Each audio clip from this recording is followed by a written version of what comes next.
Quiero saludar a los que nos van a suceder en la siguiente mesa, la mesa de políticas públicas y desarrollo sostenible. Están desde Holanda, Demi van Huisseling, y desde España, Jacinto Garrido Velarde. Demi van Huisseling es graduada en Geografía y Ordenación del Territorio por la Universidad de Extremadura. Ha realizado el curso de experto en urbanismo y otros de promoción y gestión en proyectos y actuaciones internacionales por la Universidad Politécnica de Madrid. Actualmente está realizando un máster en Ciudad y Urbanismo por la Universidad de Oberta de Cataluña. Y tiene ya casi 2 años como técnico de apoyo a la investigación en el grupo de Geografía Regional en la Universidad de Extremadura.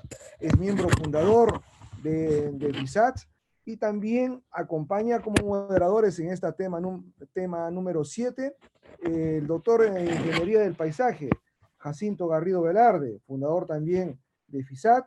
Él es un prominente investigador, ha desarrollado diferentes materias de investigación en la Universidad de Extremadura, en ordenación del territorio, en urbanismo, en desarrollo sostenible, en planificación estratégica, cooperación transfronteriza, en fin, tiene una producción científica muy prolífica, más de 25 capítulos en libros editoriales de prestigio, 11 libros, más de 32 artículos publicados en revistas científicas nacionales e internacionales.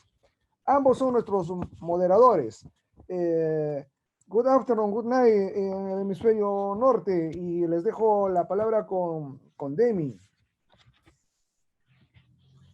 Hello, good afternoon, good morning to everybody.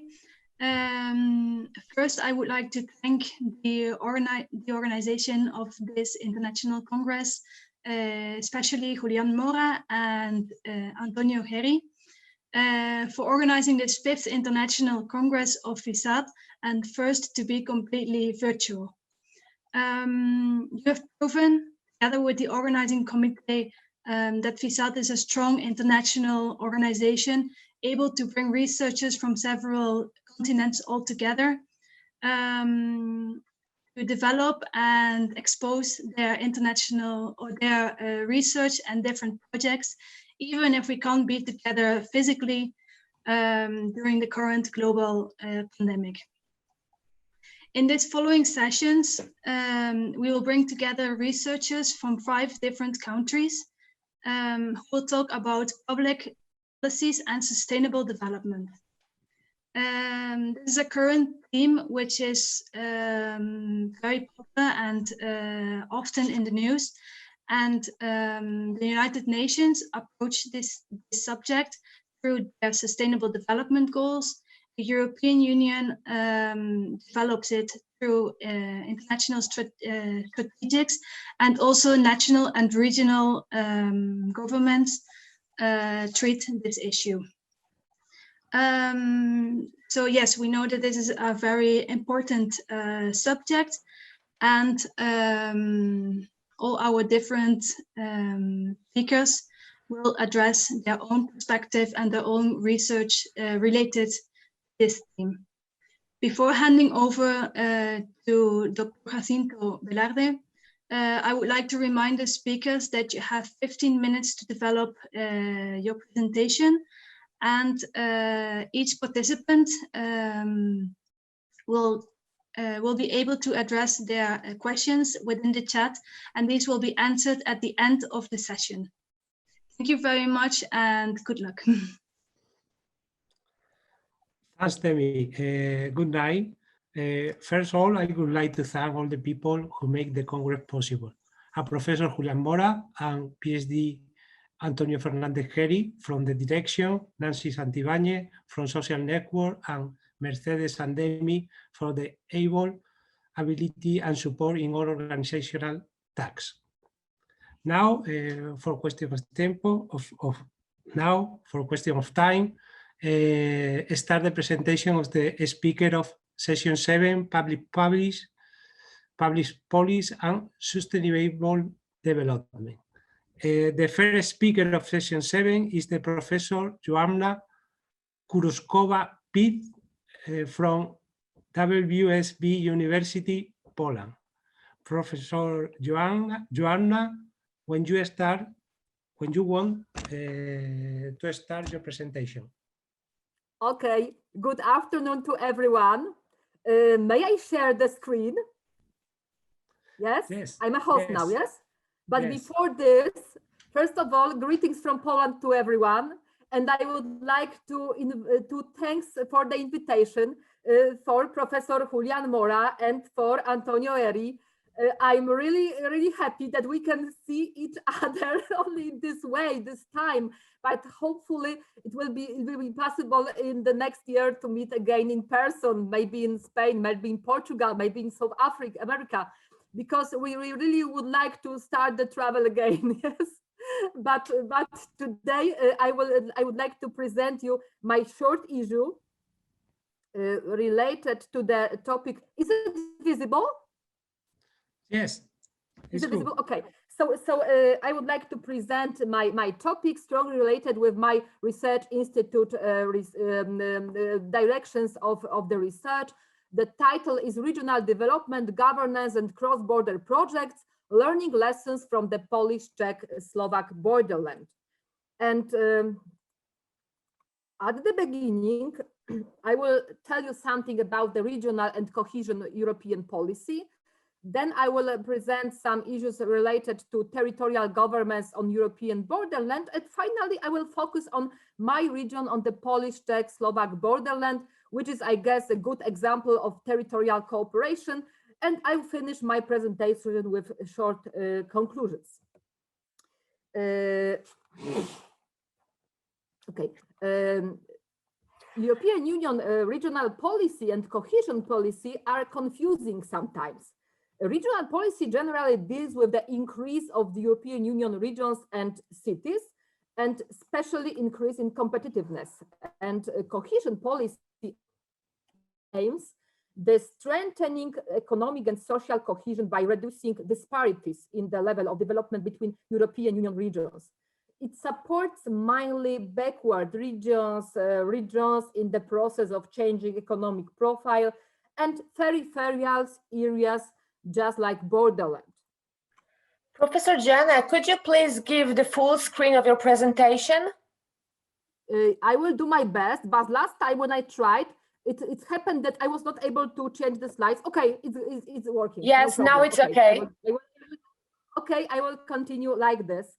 So in 2010, European Commission adopted the strategy Europe 2020. I think some of you know this document. And it was very ambitious goals. They were very ambitious goals, and you can see these goals in this slide. They concern mainly smart, sustainable, and inclusive growth in terms of employment, research and development, climate change, energy sustainability, education, and fighting poverty. Frankly saying, I think that even before the pandemic, these goals were not possible to be achieved until 2020. Of course, some European regions are in much better conditions than they were in 10 years ago, let's say, but there are still some regions that need a very strong support from European funds. So the response for this is European cohesion policy. And generally this policy goals, issues are capitalization of each territory's strengths and assets. Second, the management of the positive and negative impacts of cities and regions on sustainable growth. Third, providing the access to public services, transportation, reliable energy networks, and internet on each European Union territory. Next, the international and international cooperation development, especially interregional development is very important for us, but also new fields and new forms of cooperation are really important because, as you will see in the next slides, the level of cross-border cooperation is promising, but it's not so good as we could expect. So this issue related to territorial cooperation is strategic when we discuss about territorial disparities, and we discuss about the support, how to help the backward regions, for example, to improve their socioeconomic development level. European Union Territorial Cooperation main tool is Interreg program. Maybe you know this program from some your project, maybe from some my publication, because my research are strongly related with this topic. But generally saying, we should be aware why this is so important, because almost 40% of European Union population lives in border areas, and we have in total about 40 internal borders in European Union. That is why Interreg program is a strategic tool promoting and supporting territorial cooperation. Interreg works in 3 strands. We have cross-border cooperation level called Interreg A. We have transnational cooperation level Interreg B. And finally, we have interregional level of cooperation. This is Interreg C. On the Polish-Czech-Slovak borderland, that is a subject of my research, we can use, of course, all these 3 kinds of Interreg programs. But the most popular and most common is Interreg A, because in this kind of European Union fund support, we can develop cross-border cooperation on the local level, so we can develop many small projects, but the scale of cooperation on this local level, thanks to this, is bigger and bigger, I can say. So now let's focus on my region, on the Polish-Czech-Slovak borderland. As you can see in the slides, there are some differences in these regions. From my experience, I can say that the level of cross-border cooperation on our borderland is rather high. Many lasting partnerships are mature and they cooperate on varied fields, which is not so common in the European Union. But there, as I said, there are many differences between these 2 areas. Although they partially overlap territorial. For example, my small region, Żywiecczyzna and Podbeskidzie, is a micro-region that can use both Interreg funds, Interreg Poland, Slovakia, and Interreg Czechia, Poland. That is, of course, good for us, but sometimes when you have so many possibilities, you don't know which one is better for you, yes? So this is not only when I discuss the differences, this is not only a matter of borderland and population density, but also the borderland socioeconomic profile is different between these 2 regions. On Polish-Czech borderland, we have profile more industrial. Its profile is more industrial, and we have much better developed cross-border labor market and much better developed cross-border entrepreneurship. So the pandemic was a real disaster for us, because many commuters from the Polish side of the borderland, they were not possible to arrive to their works, to their jobs on the Czech side. This is one of pandemic dimension of the borderland development. And on the contrary, on the Polish-Slovak borderland, dominates tourism, because this region has many natural assets and, frankly saying, nothing more. So most of people deals there mainly with agriculture. And to strengthen the cross-border cooperation on our borderland, we generally use 3 mechanisms. First is cooperation in Euro-regions. Probably in South America, you don't have such organization or associations. As far as I know from my Brazilian colleagues, they are not popular on your continent, but they are very popular in Europe. And generally on the Polish-Czech-Slovak borderland, we have 9 Euro-regions, 2 Polish-Slovak Euro-regions, and 6 Polish-Czech Euro-regions. But we have also 1 Euro-region in my micro-region, Euro-region Beskidy, This is Polish, Czech, Slovak Euroregion. And the Euroregions, they conduct their own cross-border activities according to their strategies. But frankly saying, Euroregion activities, this is a big topic, and this is a separate topic, not for today's discussion. We use also another tool called European Grouping of Territorial Cooperation. We have one EGTC in our region. It's called Territorial. I will show you the slide in the moment with the information. And of course, the last but not the least instrument is Interreg program. As I said, it's very popular, it's very useful, but taking into account the results of my research, I can say that it's not perfect. As I said, we have Territorial as EGTC tool to develop cross-border cooperation and cross-border governance in our region. This is a separate legal entity with a legal personality, and it was founded by 3 neighboring regions. So we have Slovak stakeholder, this is Žilina region. We have Polish stakeholder, this is Silesia province, and Czech stakeholder, this is Moravian Silesian region. And these 3 regions established together one international, let's say, cross-border public entity to conduct and to develop cross-border cooperation in a new model. Generally, EGTC enables public authorities to team up and deliver joint services as one cross-border entity. This is very comfortable, this is very useful because Territorial can be active on many fields using cross-border funds.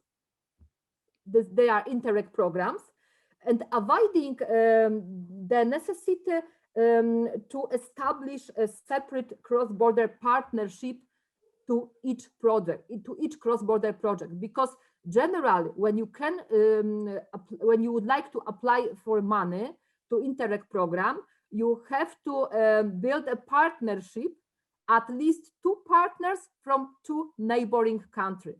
And when Territorial applies for money to Interreg, they don't need another partner. I think this is a good advantage for them when I take into account the formal procedure regarding the project application preparation, which is not easy in Interreg. The Interreg program's drawback, as I said previously, is the limited support. That means that both programs fund only selected areas of cross-border cooperation, and others are not eligible.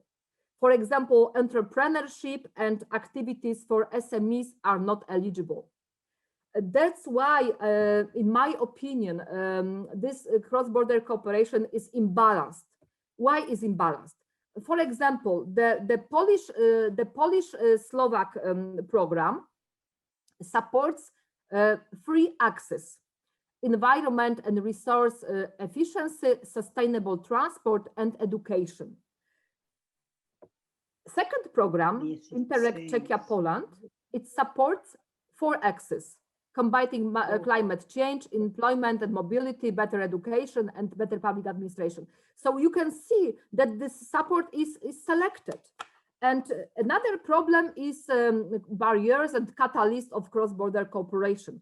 I analyzed this issue in a few last years, and in short words, I can tell you that when we analyze the cross-border cooperation between public entities and let's say public institutions and cross-border and NGOs, you see that the most popular and common is joining implementation of project related of EU funds and cooperation mainly or only with one partner.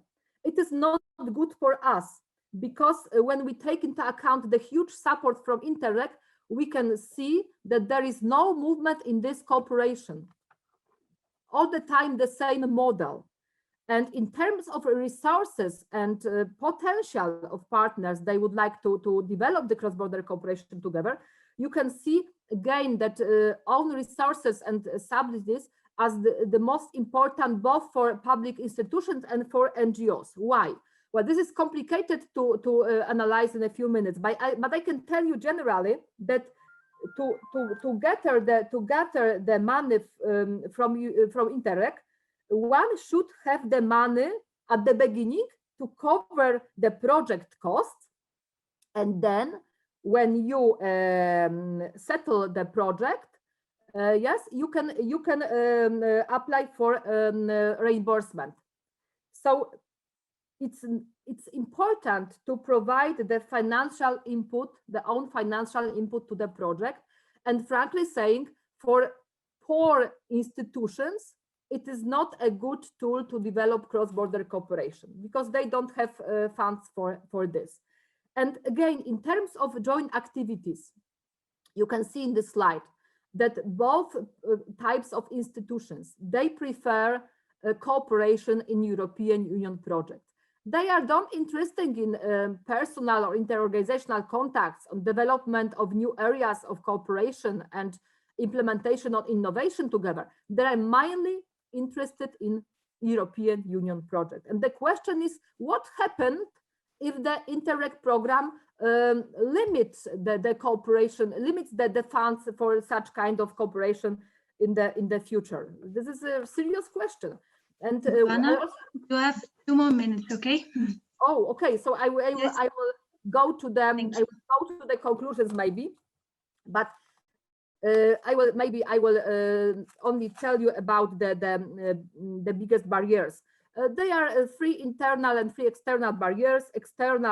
Internal, they are lack of knowledge about the cross-border cooperation, differences in partners' interest, lack of potential resources to develop this kind of cooperation. And external barriers are generally the differences in the legal and administrative conditions. This is a very, very common barrier everywhere. Lack of public and private funds for cooperation, and lack of political commitment and different interests of regions and countries. This is a very serious problem, but this is not the time now for discussing this. Just to summarize, on the local level, we identify the diverse approaches to the European regional and cohesion policies. On the Polish-Czech-Slovak borderland, the entities focus mainly on cross-border projects, much less on horizontal cross-border cooperation in Euro-region and EGTC. Why? Because probably they do not bring them money at once, so they are not so interested. Second, the key interest in cross-border cooperation based on the projects caused the imbalance in the cooperation areas, and this is a big problem, and this is a big challenge for the next financial European Union perspective. There is also a risk of stopping the cooperation in the Territorial program in the future, and it also will influence the level of cross-border cooperation. Of course, I should say something about the COVID-19 impact on cross-border cooperation, but this is not the key topic. I can only mention that this program supported tourism area in our borderland. So now, after pandemic, this sector is, I think, is bankrupt. So it will be very difficult to rebuild the potential of this sector, and Interreg funds will be very, very useful for this in the future. And the big challenge for Euro regions and EGTC is to promote the possibilities to keep the cross-border relation not only within the project duration, but also outside the project and after the project ends. And the final conclusion is that the regional and cohesion policy role should be to recommend and support much better balanced framework of the cross-border cooperation on the local level in the next financial perspective. And this is a very big challenge for the period 2020 plus. Thank you for the attention.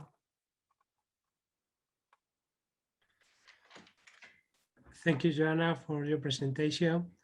Now the next speaker is the Professor Karolina Mucha-Kus from WSP University from Poland. Professor Carolina, when you want to start your presentation.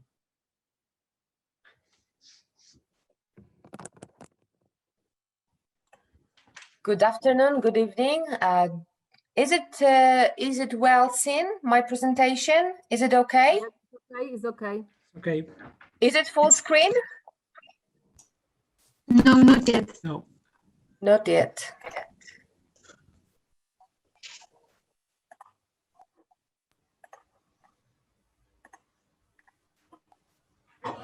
Okay, so, okay, thank you. Good evening, good afternoon again. Thank you very much for the opportunity to have this short presentation. This is a great pleasure and this is a great honor for me. As my fellow friend said, my name is Karolina Muchakuś and I represent WSB University from Poland. I'm mainly interested in strategic management in a broad sense, and my research concerns Metropolis GZM, which I'm going to introduce in a moment. The concept of so-called green metropolis is one of the main priorities defined in strategic documents of GZM, and it assumes the development of the areas such as spatial order management, integrated waste management, green public space, blue infrastructure, and energy efficiency. The full name of the organization sounds Górnośląsko-Zagłębiowska Metropolia, and I do not want to encourage you to remember or to pronounce this not very lucky name and quite difficult to pronounce, I guess. So let me use the abbreviation GZM or just Metropolis. On the slide, you can see the Europe at night, and the pink point, the pink circle shows the metropolis. And since we already know when the metropolis is situated in the light of Europe, here you can see the map of Poland, and the M letter shows where it is located in Poland. GZM was established in 2017 and began operating on 1st January 2018. This is the only metropolis in Poland that was established under the Government Act, and so this is really important and meaningful. It brings together 41 cities and communes inhabited by a total of nearly 2.3 million people. The creation of metropolis is the result of many years of efforts of local government officials who have often proven that they want to cooperate with each other, they want to join forces, they want to do things together. Also concerning environmental issues. It is also worth mentioning that there are more than 200,000 companies which generate over 8% of Polish GDPs. The Government Act defines 6 specific goals, shaping the spatial planning, social and economic development. The next 3 concern transportation issues and promotion. As I mentioned, Green Metropolis is one of the tasks included in GZM Strategic Action Program. Research shows that creating value from sustainable management is not a quick and not an easy task to do. Sustainable management is the intersection of business and sustainability. It is in practice of managing the impact of the 3 bottom lines: people, planet, and profit. So all 3 can prosper well in the future. Because it involves many projects and many actions to be planned and then, of course, implemented. They have to be properly planned before the realization process, the metropolis has already taken a few steps that I would like to briefly present to you. First step that could have been taken was optimization of the process of electricity purchase. Metropolitan Electricity Purchasing Group is the largest one in the country. This is the project that was awarded New Impulse 2019 award at last municipal forum. The currently functioning group operates the volume of almost 1 terawatt-hours in the contracts for 2 years for over 50,000 electricity consumption points for more than 100 members, group purchasing members. Ladies and gentlemen, this is a huge group because in addition to the GZM municipalities, the project also involves entities reporting to the Marshal of the Silesian Voivodeship. So it includes also other partners, not only from the metropolis. Another project that brings the metropolis to the green side is gas purchasing group. Also a huge scale. The volume of gas ordered is approximately 220 gigawatt hours. This is very similar to the previous one, to the electricity purchasing group. About the benefits, I will tell you briefly in a moment, but now I would like to show another advantage that arose from both electricity and gas purchasing group. And this is another project that that arose, let's say, because while GZM was collecting data from these purchasing groups, looking at them and doing some analytical works, it turned out that there was the potential of significant reduction and additional savings of distribution costs, both electricity and gas. And this project is still ongoing, and you can see some results taken from the time being. But this first analysis shows significant potential, mainly for cost reduction, without any additional investment costs, which is very important. And also GZM is currently at the stage of initiating the project of the electric car purchasing group, constituting of GZM municipalities fleet. This is the result of the Act on Electromobility and Alternative Fuels, which imposes certain specific obligations on local governments. What are the benefits from up-to-date projects? First of all, financial savings. This is worth mentioning because in the case of gas, we're talking about 3 million zlotys, which is around 650,000 euro savings in relation to the average price in tender procedure before the auction, and 12 million, which is more than 2.5 million euro if we compare it to standard price list. And ladies and gentlemen, thinking of electricity, it is a little bit more complicated because of the specific market of the electricity. And when we want to compare it with, let's say, standard price list, the savings are over 100 million zlotys, which is more than 21 million euro for these 2 years. So it is a huge money for local governments. I would like to also focus on the huge optimization of operational activities. One tender procedure, again, not more than 100 procedures. So this is a huge, not only financial, let's say, optimization, but also human resources, time, etc. There is one more key benefit I would like to mention. There have been created a kind of help desk, a kind of organizational and information center for all the participants of this group,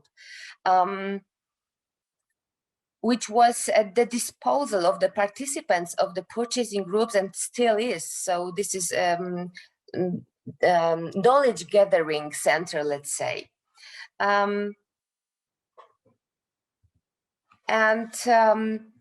These projects, these few projects are the first steps toward building the green metropolis. The metropolis itself has been operating for less than 3 years. So it is still a great success that there are such projects right now. And I am particularly interested in the next steps that will be taken, and I will certainly follow them. And please treat this as limitations to my research, to my case study, due to the initial phase of metropolis functioning. And looking at GZM purchasing group from the perspective of strategic management, there is also one more inspiring issue that I noticed. There is competition between the members of purchasing groups, between the cities, between the participants, between the market game actors. And competition means the simultaneous cooperation and competition. This term was presented for the first time by American researchers, Mr. Nelbaugh and Brandenburger, in their book Competition, explained in the field of game theory. By deepening the research and analysis in this very case, I defined competition horizontal, deliberate, network, and complex one. And this research is still ongoing, and I'm glad that at this stage I have the opportunity to share it with you. And for the time being, thank you very much. Thank you again.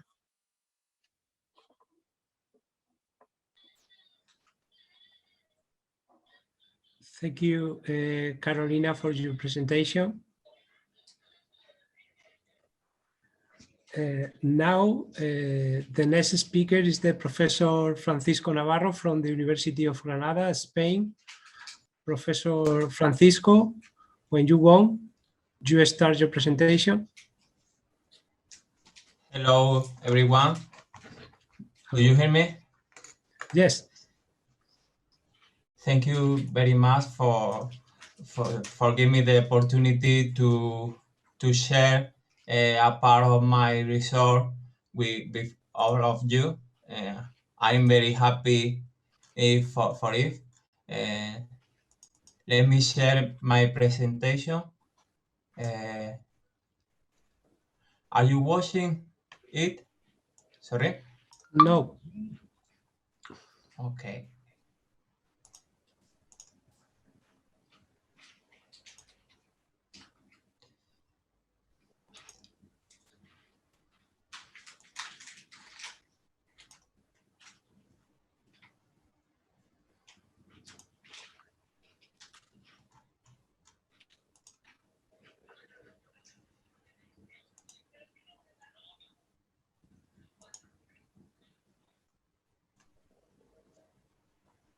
Right now, are you watching my presentation? Yes. Thank you very much.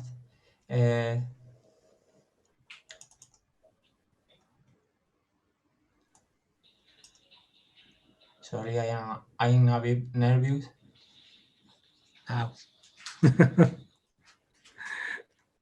Yes, my presentation is a small research about the rural depopulation and the practice of neo-endogenous rural development in a region of Spain, in the south of Spain, called Andalusia. I am professor of the University of Granada, belonging to the Human Geography department in this university. Yes, I have to talk about the neo-endogenous rural development here inside of the European Union. The most tool, the most instrument to apply the rural development is, as you know, I guess, is the leader approach. Is the most emblematic practice of rural development that builds on recent theories of neo-endogenous rural development. For me, is the main tool, the main approach, the main method to apply rural development inside of the European Union, and even this tool has have been developed in another countries, in another parts of the world. No? I am a believer of this methodology, of this approach, and is my main resource file. The main characteristics, the main specificities of this approach is related with networking, territorial approach, the creation of local action groups, the innovation character, the bottom-up approach, the economic diversification, and the local decision making inside of a small region, and with a high component of, as you can see, of bottom-up perspective. This methodology, this approach, this initiative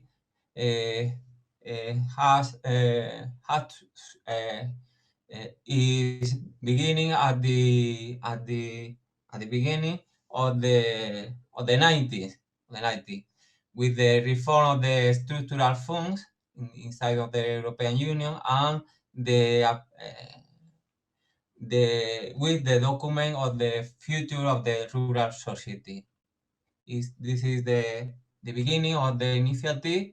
In the first stage of its application, with a way of an initiative and of a communitarian initiative, and later with inside of each rural development program inside of a region or inside of a country, no?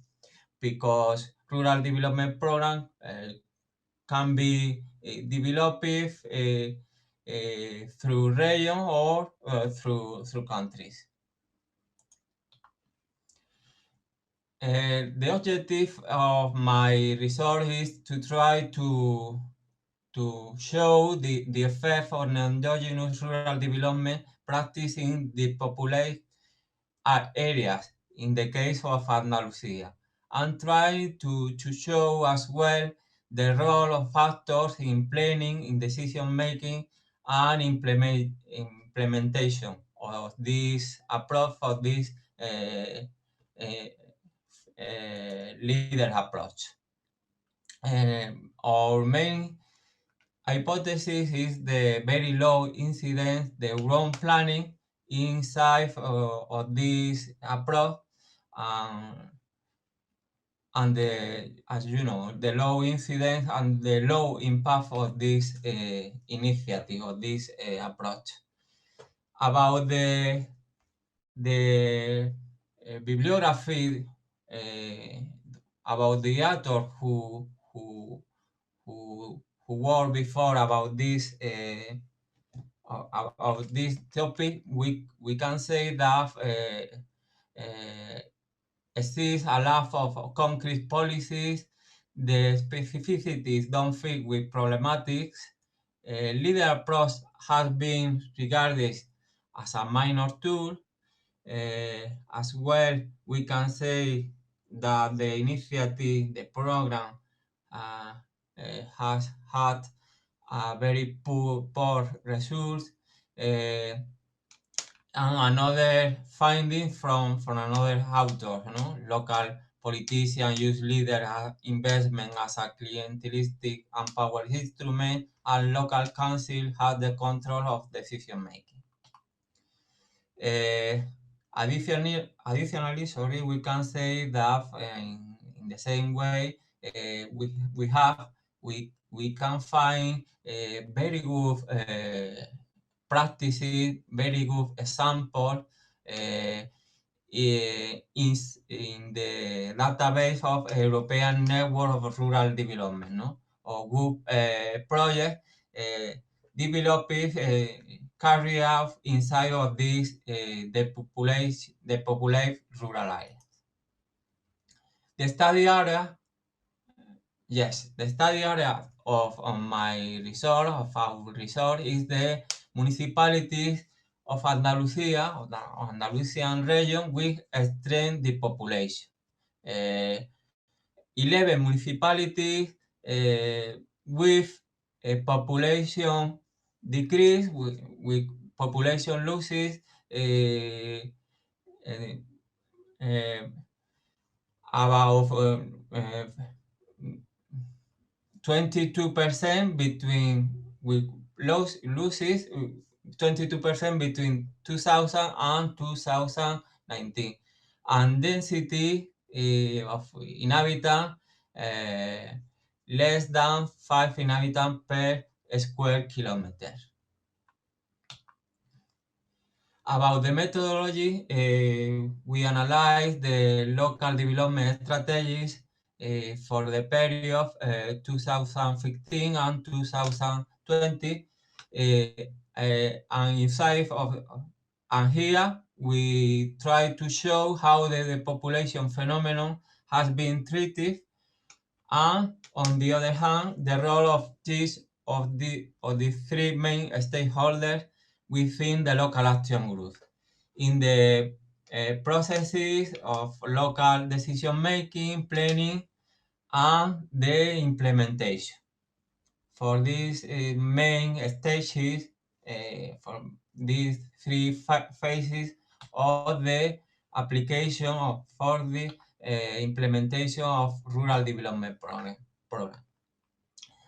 About the decision making, we can say that is we can show a crucial relevance of the public sector.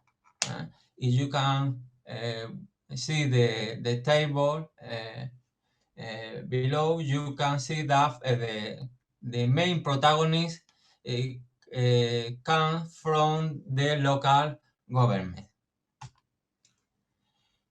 Additionally, in planning, we can say as well that the leadership role comes from the local government, and also we can say that these strategies development for this local action group have a huge technical vision. About the how is considered the population, we can say that exists a lot of specific objectives to face this problem in this document. We can find a very reduced number of proposals facing this problematic, and even objective and an action plan do not directly face this problem. In this slide, I try to show how the investment are very reduced in these municipalities. The jobs created are as well very few inside of these municipalities. So we can say that the effect of the leader approach of rural development program inside of these municipalities is very irrelevant. The projects were focused mainly to tourist activity, as you can see in this table, and we can say as well that the innovation character of this project is very reduced. It's very reduced. It's not so important. Also, we can say that women entrepreneurs, the participation of them is very low as well, only 13 projects, and even the grant, the percentage of granted for self-employed women were even less than those gave to self-employed men. Yes, and about the failed project, those projects didn't carry out. We can say as well that we find a lack of financial resources, rigidity in deadline and requirement, and top-down rules. That were the main reasons to fail to not to develop this kind of project. So as you can see in this slide, in this graphic, we can say that at the beginning of the design of this kind of program, the local government, private companies, and associations have an equal distribution, an equal participation in this part of the strategy, but after that, in objective and action plan, we can find that local government and technicians have the main role, have the control of this phase of the planification, and after that, decision making is controlled by local government mainly, and finally the investments are equally controlled by local government and private companies. So the conclusion, the main finding of this result is that top-down approach has limited the attention given to face the rural depopulation. Municipalities with extreme depopulation have been left aside. The leadership of the public sector in decision making. Also, we can say that the implementation is controlled mainly by the private sector and the local government. Private sector in total investment and the local government in the number of projects. The practice of rural development is being carried out homogeneously in a territorial sense, and rural development does not address the problem of the population of rural areas sufficiently. This is all from my part. Apologize for my horrible English, and thank you very much for your attention, and I'm very glad, I'm very happy to share with all of you my presentation. Thank you very much. Thank you, Francisco. No problem. In the future, you practice and the English is improved, and you keep calm, and then is better. Okay. Now, thank you for your presentation again. And now for question of time, the next speaker is the Professor Rocío Roca from University of Salamanca, Spain. Professor Rocío, when you want to start your presentation. Hi everyone, thank you very much for the presentation and can you hear me? Okay, that the sound is not quite well. Good. I'm sorry, I don't know if I have. You can speak more loud? Yeah, sure. Now? Okay, Better? okay, perfect. Hi, thank you for sorry. Thank you for the opportunity. I would like to do the presentation in Spanish, if that's okay, because I feel more comfortable. Okay, for me no problem, but I the would end like of your presentation.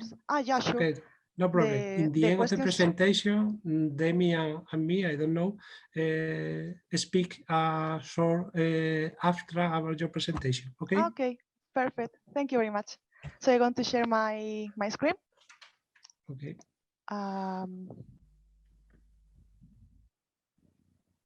Can you see it? Yes, that's your presentation. Okay. Yeah. Now. Okay. So I'll start now. Okay. Wait a minute. Okay. Mi trabajo se titula Biofertilizantes para la reducción de las emisiones de CO2 en la agricultura. La agricultura es una de las actividades humanas más antiguas de la historia y está fuertemente vinculada con el desarrollo poblacional de nuestra especie. Uno de los periodos más importantes de la agricultura es la conocida como la Revolución Verde, que tuvo lugar entre 1960 y 1980.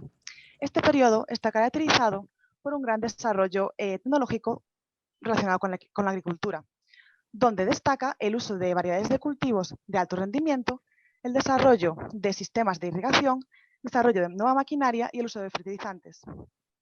Todo esto derivó en un aumento de la productividad de los principales cultivos a nivel global, como el trigo, el arroz y el maíz. Y a su vez derivó en un aumento de la población humana, la cual duplicó su tamaño en tan solo 40 años desde el inicio de la Revolución Verde. Sin embargo, este periodo trajo consigo una serie de consecuencias negativas, entre las que destaca el incremento de las emisiones de gases de efecto invernadero. En 2014 se asoció que el 24% de las emisiones globales eran derivadas de actividades de agricultura, silvicultura y otros usos de la tierra. Dentro de estos gases, los principales son el dióxido de carbono, el metano y el óxido nitroso. El dióxido de carbono suele asociarse más a actividades de silvicultura y otros usos de la tierra, mientras que el metano y el óxido nitroso se asocian más a la agricultura. El metano es derivado de la descomposición de materia orgánica y el óxido nitroso del uso de fertilizantes. De hecho, se estima que el óxido nitroso derivado del uso de fertilizantes se corresponde con el 6% de las emisiones globales de gases de efecto invernadero. El óxido nitroso, junto con el dióxido de carbono y el metano, es uno de los gases de efecto invernadero más potentes y es derivado del ciclo del nitrógeno. El ciclo del nitrógeno es un conjunto de reacciones bióticas y abióticas que ponen en circulación el elemento nitrógeno entre los diferentes ecosistemas terrestres. Parte de este ciclo se da lugar en los suelos y es mediado por las bacterias que allí habitan. Aquí, en los suelos, el amoníaco es oxidado a nitratos y nitritos, que a su vez son metabolizados liberando nitrógeno atmosférico. Estas reacciones producen como residuo el óxido nitroso. El proceso inverso es la fijación biológica de nitrógeno, que también está mediada por microorganismos del suelo, los cuales son capaces de coger el nitrógeno atmosférico y transformarlo en compuestos orgánicos. El uso de fertilizantes químicos incrementa la concentración de amonio en los suelos, lo cual también incrementa las emisiones de óxido nitroso. Si la tendencia de consumo de fertilizantes continúa como hasta ahora, se estima que para 2030 las emisiones de óxido nitroso asociadas a la agricultura se incrementarán entre un 35 y un 60%. Una de las alternativas que se ha estudiado en los últimos años es el uso de biofertilizantes, los cuales son compuestos formulados en base a microorganismos inocuos que pueden mejorar la fertilidad y la productividad de las plantas y los suelos. Estos microorganismos se conocen como PGPB, del inglés Plant Growth Promoting Bacteria, y son capaces de mejorar, de de mejorar el crecimiento vegetal y aumentar la resistencia frente a patógenos. Dentro de las actividades que aquí se engloban, sí, está la fertilización de fosfatos, la producción de sideróforos, la producción de fitohormonas y la fijación de nitrógeno. La fijación de nitrógeno es una actividad muy importante para la reducción de las emisiones de dióxido de nitroso en la agricultura. Esta actividad se ha visto que está presente en muchos microorganismos diferentes, que se pueden clasificar principalmente en dos tipos. Por un lado, los microorganismos que son capaces de fijar nitrógeno en vida libre, donde tenemos géneros como Azospirillum o Arthrobacter, y por otro lado, los microorganismos que necesitan establecer relaciones de simbiosis con las plantas para ser capaces de fijar nitrógeno. En este caso tenemos a los miembros de la familia Rhizobiaceae. El objetivo de este trabajo es caracterizar las bacterias endofíticas aisladas de las plantas de zarzamora y evaluar las capacidades de promoción vegetal. Para ello se han establecido una serie de objetivos secundarios, que son el aislamiento y caracterización de las bacterias endofíticas en plantas de zarzamora, el análisis de la biodiversidad de los aislados, la caracterización genotípica, tanto específica como intraespecífica, la caracterización fenotípica, centrándonos en la habilidad de fijar nitrógeno, la caracterización fenotípica de otras habilidades de promoción del crecimiento vegetal y la evaluación de la capacidad de promoción del crecimiento vegetal en vivo. Para este trabajo se han tomado muestras de individuos de plantas de zarzamora en la localidad de Ciudad Rodrigo, en España. Y a partir de estas muestras se han realizado diversos análisis culturómicos y análisis metagenómicos. En un primer lugar, se quiso analizar la biodiversidad de las muestras. Para ello se llevaron a cabo análisis metagenómicos, que consiste en una secuenciación masiva del ADN total de las muestras, permitiéndonos conocer la composición bacteriana de las mismas. En la imagen de la izquierda podemos ver esta composición bacteriana.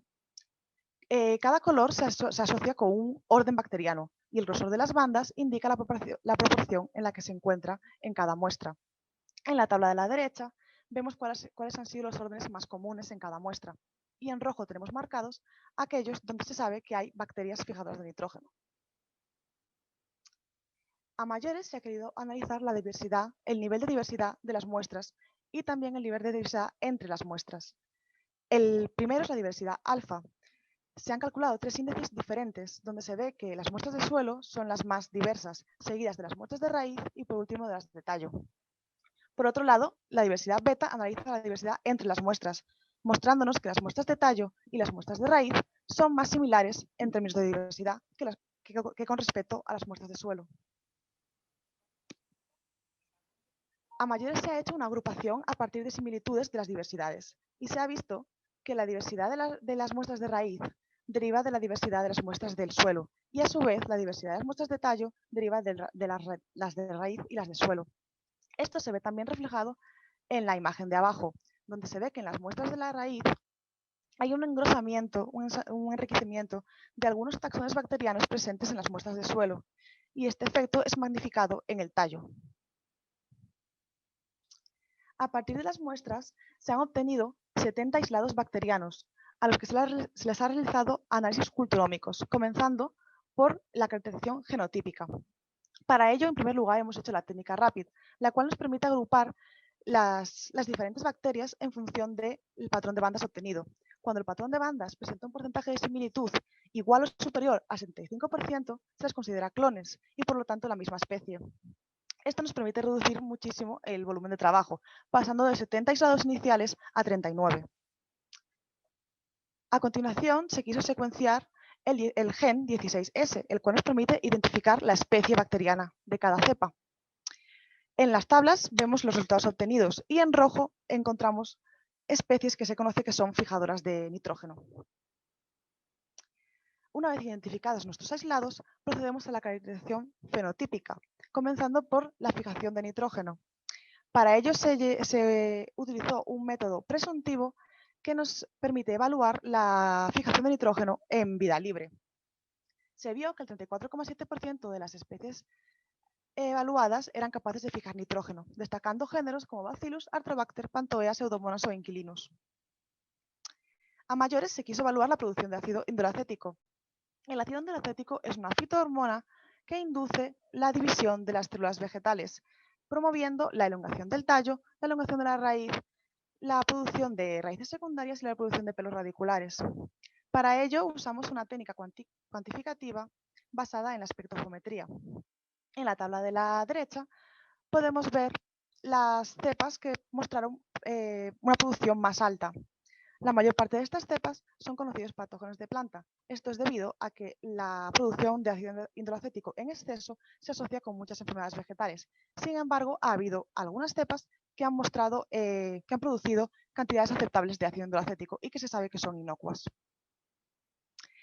Por último, en la calibración fenotípica se ha evaluado la producción de sideróforos y la solubilización de fosfatos.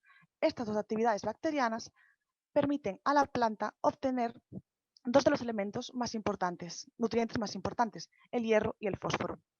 Se ha visto que el 30,6% de los aislados eran capaces de producir sideróforos, el 34,6% de los aislados eran capaces de solubilizar el fosfato bicálcico, el 12% capaces de solubilizar el fosfato tricálcico y solo el 1,3% eran capaces de solubilizar la hidroxiapatita, el compuesto de fosfato más estable. Con los resultados obtenidos y queriendo simplificar un poco, hemos realizado un diagrama de Venn para ver cuántas de nuestras cepas poseían cada una de las actividades. A raíz de los resultados de las pruebas fenotípicas, hemos seleccionado 9 cepas, basándonos sobre todo en la fijación de nitrógeno. A mayores, se han seleccionado también las cepas Bacillus subtilis, subespecie subtilis CRRU18, por ser una gran solubilizadora de fosfatos, ya que ha sido la única cepa capaz de solubilizar la hidroxiapatita, y Pseudomonas silesiensis CRRU35, ya que es una gran productora de sideróforos y de ácido indolacético en cantidades óptimas. Estas 9 cepas han sido llevadas a estudios in vivo. En estos estudios, semillas pregerminadas de tomate han sido inoculadas con las diferentes cepas para ver si esto afectaba a la elongación del tallo, la elongación de la raíz o la producción de raíces secundarias. Se ha visto que 2 de las cepas, concretamente CRRU21 y CRR44, producían resultados significativamente positivos en los 3 parámetros, presentándose como unas fuertes candidatas para el desarrollo de biofertilizantes. Los resultados obtenidos en este trabajo nos permiten establecer las siguientes conclusiones. La evaluación de las capacidades PGP de las bacterias aisladas de las plantas de zarzamora se muestra como una estrategia eficiente a la hora de seleccionar nuevos biofertilizantes. El estudio de las capacidades PGP in vitro nos permite realizar una selección eficiente de bacterias con el potencial de promover el crecimiento vegetal y de fijar nitrógeno. Y los biofertilizantes podrían reducir el uso de los fertilizantes químicos, reduciendo así las consecuencias negativas derivadas como la emisión de óxido nitroso. Thank you very much.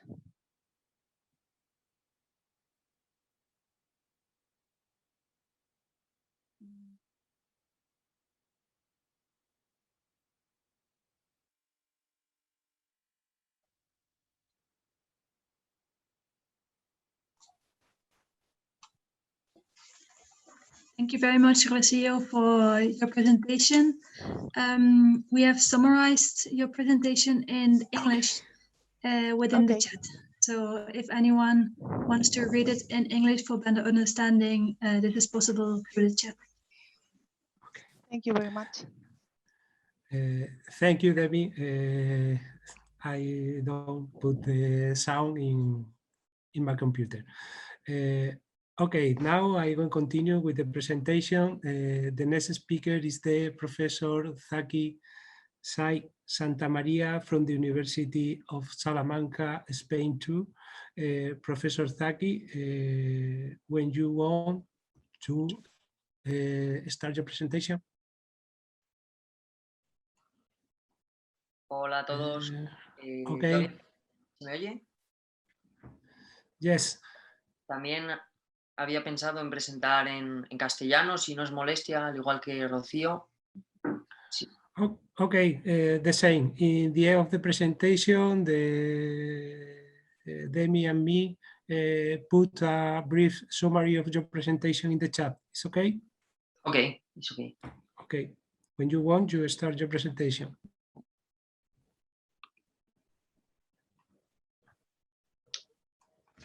A ver.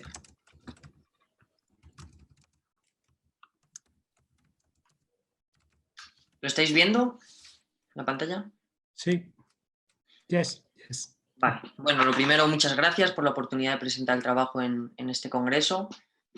Y bueno, me pongo a ello. En esta presentación os hablaré de un análisis metagenómico de la diversidad microbiana asociada a plantas de arándano y plantas de mora también, como punto de partida para la selección de probióticos de plantas. Como muchos sabréis, las plantas de arándano y mora dan lugar a unos frutos rojos, frutos del bosque, con un alto contenido en compuestos antioxidantes. La producción agrícola de estos frutos rojos en los últimos años, sobre todo, está aumentando de una manera considerable. Sin embargo, para promover estos cultivos se están utilizando fertilizantes químicos, biopesticidas, que aunque son favorables, son beneficiosos para las plantas, no lo son tanto para el medio ambiente, como bien ha explicado antes mi compañera Rocío, por lo cual no me voy a alargar demasiado en los efectos perjudiciales del uso de fertilizantes químicos. Solo voy a dar alguna pincelada para el que no haya escuchado la presentación anterior. Bueno, el proceso de fabricación de estos fertilizantes nitrogenados conlleva una liberación muy alta de CO2 y además su uso provoca liberación también bastante alta de óxido nítrico a la atmósfera. Estos gases son gases de efecto invernadero que contribuyen y potencian el calentamiento global. Además, se pueden dar algunos fenómenos como la eutrofización de las aguas. Aquí vemos un mar pequeñito que hay en España, al sur de España, el cual está rodeado de invernaderos. ¿Y qué pasa? Pues que en algunos momentos en los que hay menor intercambio de agua entre este mar y el mar Mediterráneo, pues se acumulan los fertilizantes que van escurriendo por las aguas desde los invernaderos.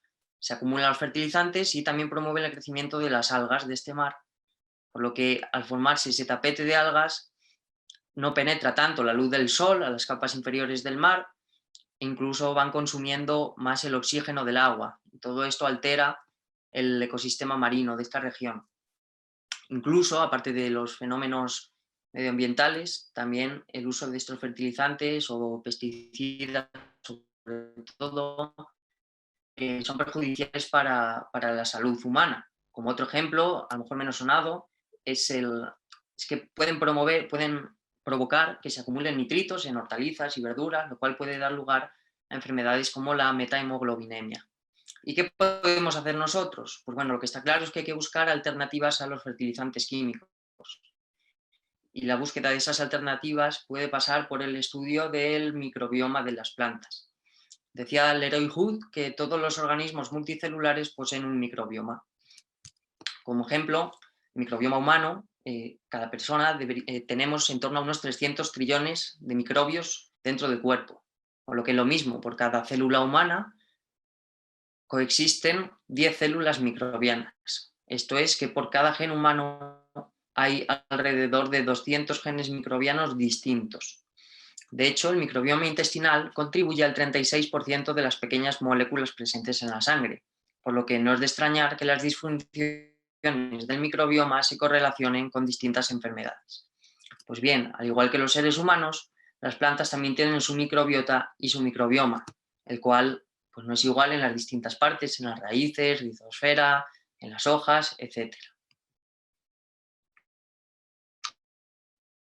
¿Por qué es importante? Como bien comentaba mi compañera, algunos miembros de esta microbiota son capaces de fijar nitrógeno, de aportar nutrientes a las plantas, de solubilizar fosfato, potasio, de defender a las plantas frente a la agresión de patógenos, microbianos, nemátodos, insectos, e incluso de promover, de inducir una respuesta sistémica en la planta que provoca que la planta esté en un estado de alerta, de defensa, frente a futuros ataques de agentes biológicos o factores abióticos. Pues bien, al igual que los seres humanos utilizamos probióticos para promover nuestra salud, se pueden aplicar probióticos para promover el desarrollo de las plantas. Es por esto que nuestro grupo de investigación hemos solicitado y nos han un proyecto que parte del análisis de la biodiversidad microbiana de cultivos de arándano y mora para el desarrollo, para la selección de un biofertilizante eficaz frente a estos dos cultivos.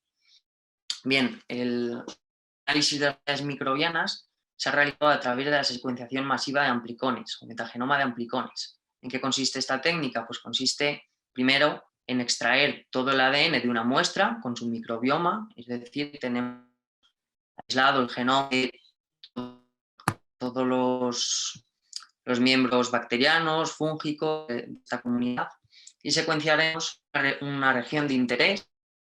Tenemos caso las regiones del gen 16S o la región indígena para bacterias u hongos, y conociendo la secuencia de todas estas miles de copias, la secuencia de nucleótidos de todas estas copias de estos genes, podremos conocer la identidad de cada uno de los miembros de este microbioma.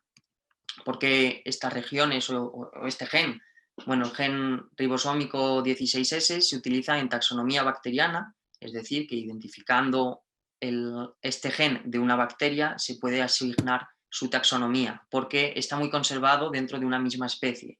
Lo mismo pasa con la región ITS de los hongos, y nosotros hemos seleccionado para la secuenciación masiva la región ITS1 en concreto. Para este estudio hemos realizado un muestreo en 4 lugares de la península ibérica, en el Parque Natural del Lago de Sanabria, en la Sierra de Francia, en la Cordillera Cantábrica y en el Parque Nacional de los Pirineos. En cada uno de estos sitios hemos recogido 3 réplicas de rizosferas, raíces y hojas de plantas de arándano y de plantas de mora. Entonces, con todo esto hemos conseguido 142 metagenomas de amplicones que analizaremos ahora. Aquí aparece representado el resultados de la diversidad fúngica de las comunidades fúngicas, es decir, las que derivan de los metagenomas del ITS, de todas estas muestras. Cada columna representa las 3 réplicas de un mismo lugar y vemos que son muy diversas, que no se ven patrones comunes entre muestras del mismo tipo, por ejemplo, raíces de arándano de los distintos lugares. Aún así, vemos que hay una gran abundancia de taxones del género Micena, Rúsula, Mycosfarela, Davidiela, etc. Sin embargo, cuando vemos los metagenomas de bacterias, las comunidades bacterianas, basadas en el gen 16S que comentaba antes, sí que vemos unos patrones mucho más estables. Las 4 localidades, o sea, las 4 muestras de las distintas localidades son muy similares entre ellas, pero es que además se parecen mucho las comunidades bacterianas de mora a las de arándano. Vemos, al representar las coordenadas principales de estas muestras, que las muestras de rizosfera forman un clúster, se agrupan entre ellas, las de raíz lo mismo y las de hojas lo mismo, pero no tanto, no se diferencian tanto entre las muestras de arándano y las de mora. De hecho, al ver la estadística, podemos demostrar que la diversidad de las muestras de arándano en rizosfera no tiene diferencias significativas con las de mora y mucho menos en raíces. Hemos querido centrarnos en el estudio de las comunidades bacterianas de raíces por una ventaja. Aquellas bacterias que estén en estas muestras han sido capaces de competir en el entorno rizosférico y de entrar efectivamente dentro de las raíces, por lo que su posible éxito, su potencial éxito como biofertilizantes es mayor. Otro punto que tendremos en cuenta y que es uno de los objetivos principales de este estudio es determinar el microbioma core. Un microbioma core, en nuestro caso, teniendo en cuenta el 80%, se refiere a aquellos taxones que están presentes, en este caso, en el 80%, al menos en el 80% de todas las muestras. Esto es importante porque nos puede indicar que la presencia de estos taxones no es casual, no han aparecido en estas bacterias, en estas muestras por azar, sino que están ahí por algo. Es muy persistente. Además, vemos también que están tanto en arándano como en mora. Algunos géneros o taxones importantes dentro de este core son Rhodoplanes, Devosia, Burkholderia, taxones todavía no identificados de la familia Bradyrhizobiaceae, Mycobacterium, acidobacterias también están muy presentes, etc. Bueno, pues una vez que hemos identificado este microbioma core, nuestro siguiente objetivo es dirigir el aislamiento e identificación de bacterias de estas muestras para poder después seleccionarlas como probióticos para estos cultivos. De hecho, algunas de estas bacterias ya han sido del core, ya han sido identificadas por Rocío en la presentación anterior. Y bueno, para evaluar estos probióticos y seleccionarlos de una manera adecuada, primero realizaremos unos estudios in vitro de los mecanismos de promoción del crecimiento vegetal, como solubilización de nutrientes, producción de sideróforos, etc. Secuenciaremos los genomas de estas bacterias y realizaremos también un análisis de la capacidad de la presencia de estos mecanismos, pero in silico. Después, como primer paso de la interacción con la planta, evaluaremos la capacidad de las bacterias para colonizar las raíces y después veremos si son capaces de promover el crecimiento de las plántulas, para después, con todos estos resultados, seleccionar uno o varios candidatos buenos para realizar ensayos de invernadero y estudiar el efecto en la producción de estos frutos. Además, también podremos ver el efecto que tiene la inoculación de estas bacterias en estos cultivos sobre la variación, la producción de compuestos bioactivos dentro de los frutos. De todo esto concluimos que las comunidades bacterianas de las plantas de arándano son muy similares a las de las plantas de mora, pero no lo son tanto las comunidades fúngicas.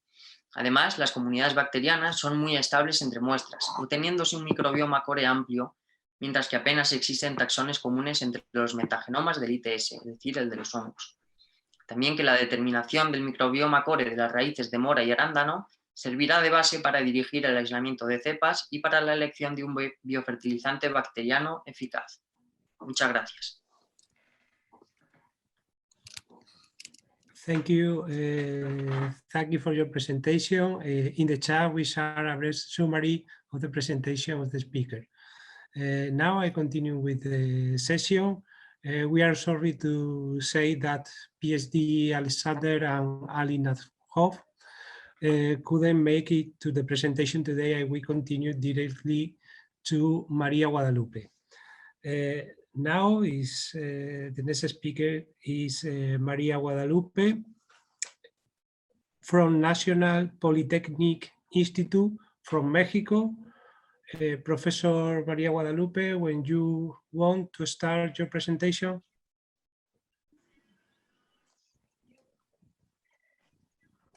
Good afternoon. Good evening. Good night in Europe. Okay.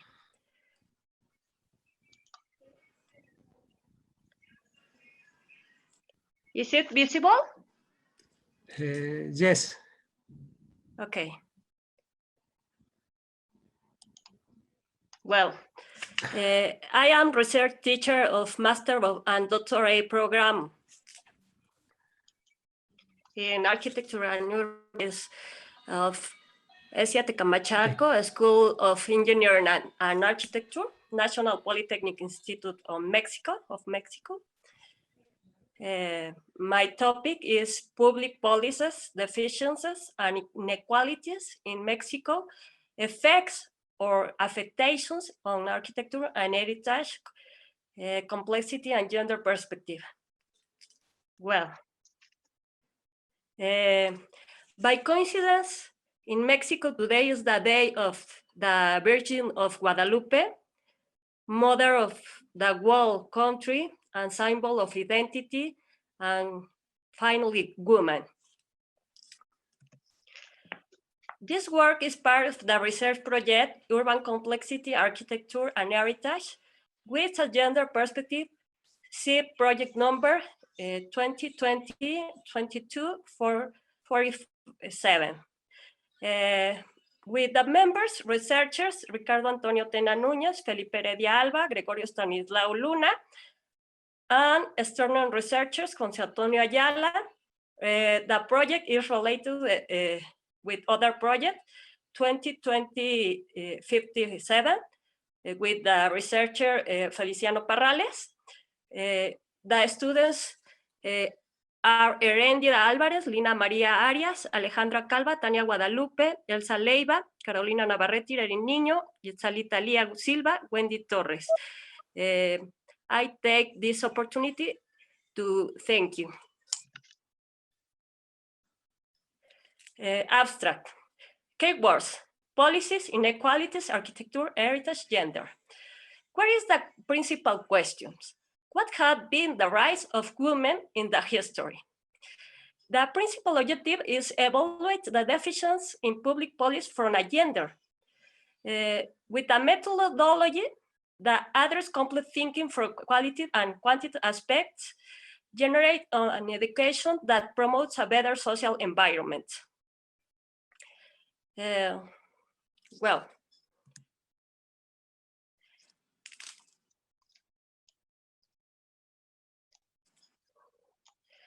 hypothesis. The damage to the heritage of women groups is a ration also of a social heart asserted towards women, where their participation in society has been made invisible.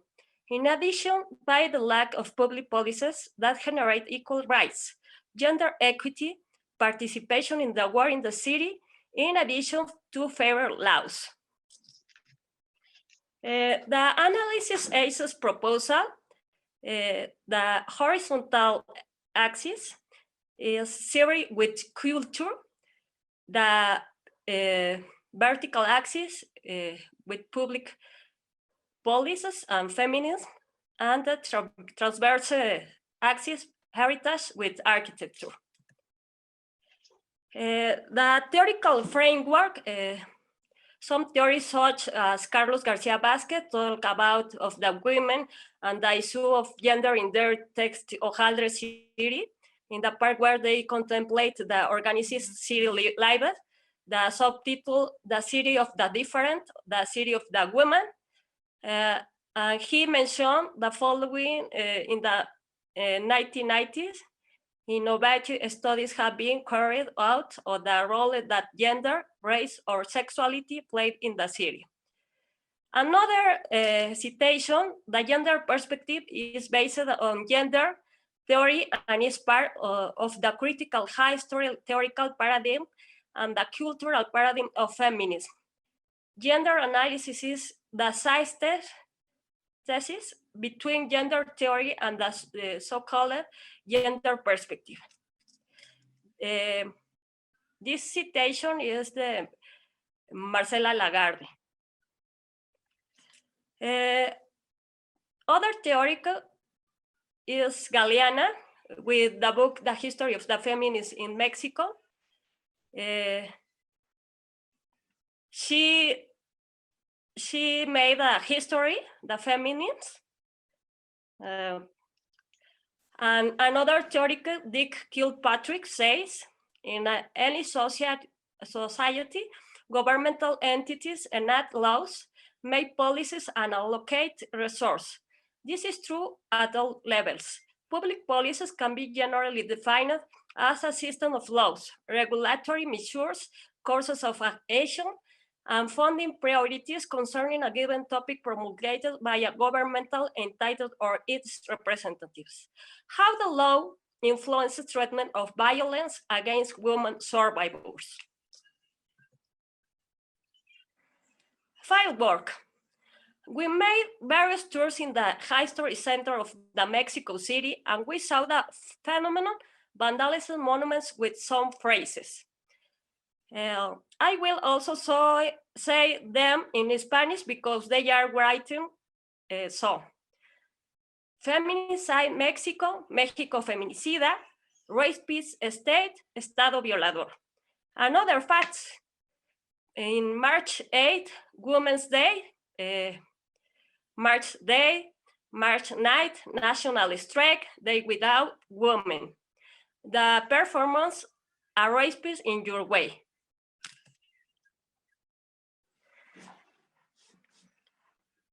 Change space-time. Gloria Alzaldúa, Rupture or Coyochaucli, Pre-Hispanic Pace, she told about the reconstruction as a woman.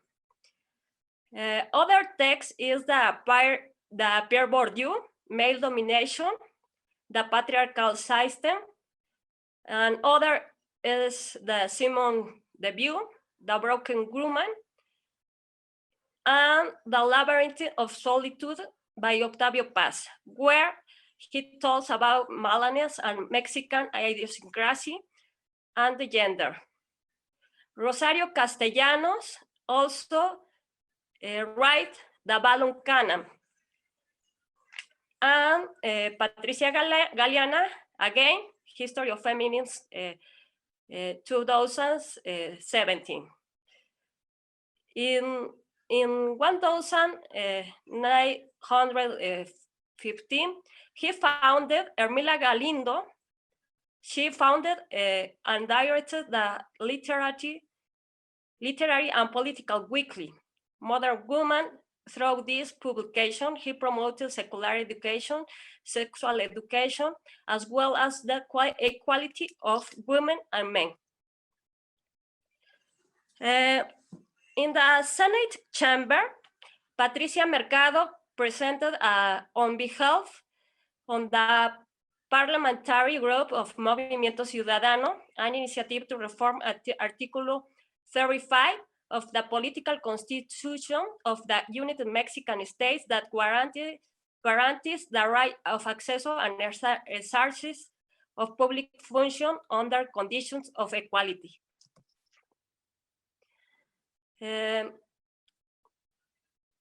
Opened for signature and ratification on March 31, 1953 through resolution adopted by the United Nations General Assembly of December 20 in 1952.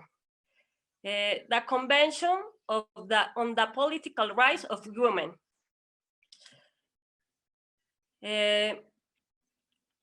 Is the process moment of release establishes. In 1997, in 23 September was declared the National Day of Women's Political Rights in commemoration of law promulgated in 1947 by Maria Eva Duarte. This law establishes that women will have the same political rights and the same electoral law will govern for them as for men, allowing themselves in this way women's suffrage. The political rights of women and how to defend them.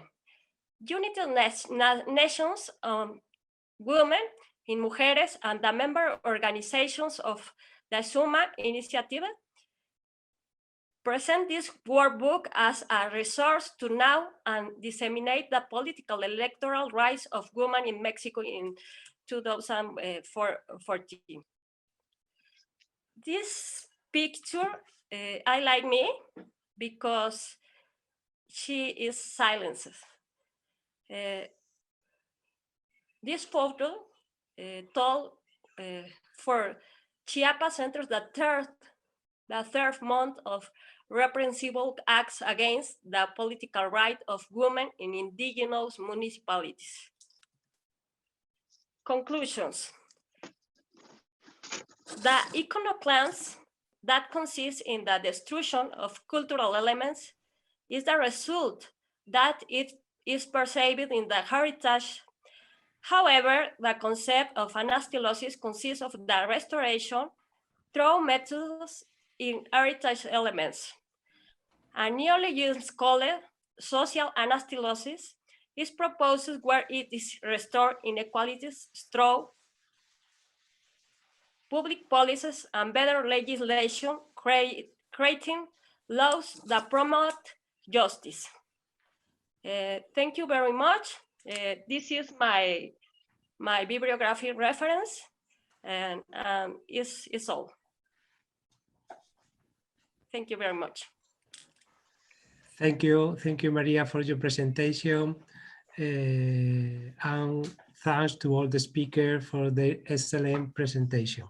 Now, Demi will ask the question for the speaker during 10 minutes, more or less. Okay? Demi, when you want. Thank you to all the speakers, to Joanna, Carolina, Francisco, Rocío, Zaki, and Maria Guadalupe. These were very, very interesting topics, all related to public governance and sustainable development. There have been different questions in the chat. Joanna and Carolina, they have already answered them, so you can check them out within the chat. There has been another question for Joanna from Jacinto. He thanks her for the great presentation. So do I. It has been very, very interesting. And he asks Joanna, in your opinion, how will COVID affect the financing of the Interact program in all Europe in general, and in particular between Poland and the Czech Republic in the coming years? Okay, thank you for this question. In fact, this is very interesting topic. We started the research regarding the COVID influence on cross-border cooperation right in March this year when it started, because we were affected directly this situation. The border between Poland and Czechia was closed. It was first time for many years when it was not possible to cross the border. Yes, Cieszyn and Czech Cieszyn, where WSB University has a branch. This is like one town connected with the bridge. Yes, on Olza River, and on the bridge there were soldiers, there were policemen, and there was no way to cross the border. Yes, we were shocked. We were really shocked, and we started to analyze the situation, especially cross-border commuters' life, because, as I said, many people worked on has been working before the pandemic on the opposite side of the border. But I can say that COVID also influenced the rate of the working on the new financial European perspective. Yes, as far as I started last year my work for a European Commission as an expert, I see that many decisions regarding the Interreg program next perspective are postponed because the Commission is waiting what will happen with the pandemic. Yes, in European Union. These decisions depend on this decision depend on the future scenarios regarding the pandemic. Currently, I work for Regio. This is European Commission Direction for Regions and Cities, and I developed for them the research regarding the cross-border functional area. It will be probably first pilot functional area in Europe, in European Union, established on the Polish-Lithuania border. This is experiment, yes, and we also would like to conduct the new Interreg program plan, yes, strategy, but they stopped the work, and they told us they will decide to continue only if they will be sure what are the short-term and long-term results for cross-border cooperation, because probably all these programs will be changed, taking into account the COVID dimension. Thank you very much. Thank you very much, Joanna. Very interesting and a very good answer, I think.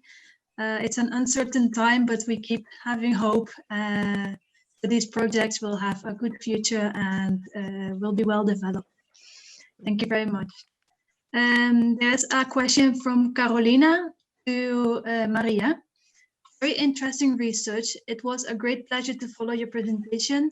Does your research concern strictly Mexico or other countries as well? Yes, thank you for the question. The research is in Mexico, in the center of Mexico City, because I make a research for other countries, because the problem is a problem global. the performance of the rapids in your way was dance and sing in all world. Maybe in future follow the research with other case in the other countries. Thank you. Yes, thank you very much. It's a very interesting topic as well. And although you start on a local basis only in Mexico City, it is a good project if it works and if it develops to bring it to other countries as well. Thank you. Thank you. I have received one more question for Zaki or Rocio. In the case of soil contamination by mercurio or cyanuro, is it possible to recover the existing biodiversity within the soil?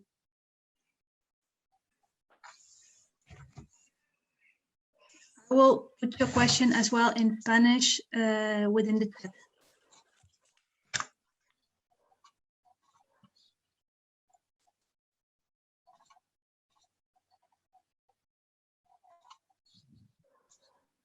Hi, can you hear me? Yes. The question is if we can recover the biodiversity, right? After a contamination. Yes, right. We don't really study the chemical contamination, so we are not really sure. But I would say that if the contamination is strong, it would be really difficult to recover it. It would maybe need more than, it would be a slow process with a lot of, they would need not a lot of time, I think. But maybe if we inoculate with some microorganisms that we already know that belong to the soils, that may help to in terms of long time to recover it, but we are not really sure because we don't really study that kind of stuff. Thank you very much, Rocio, for answering the question. This was all for today. I want to thank all the speakers of this last session about public government and sustainable development. I don't know if Antonio Geri wants to say anything more before we end the session of today. I will pass the word to Antonio Geri. Thank you very much. Thank you very much, everybody.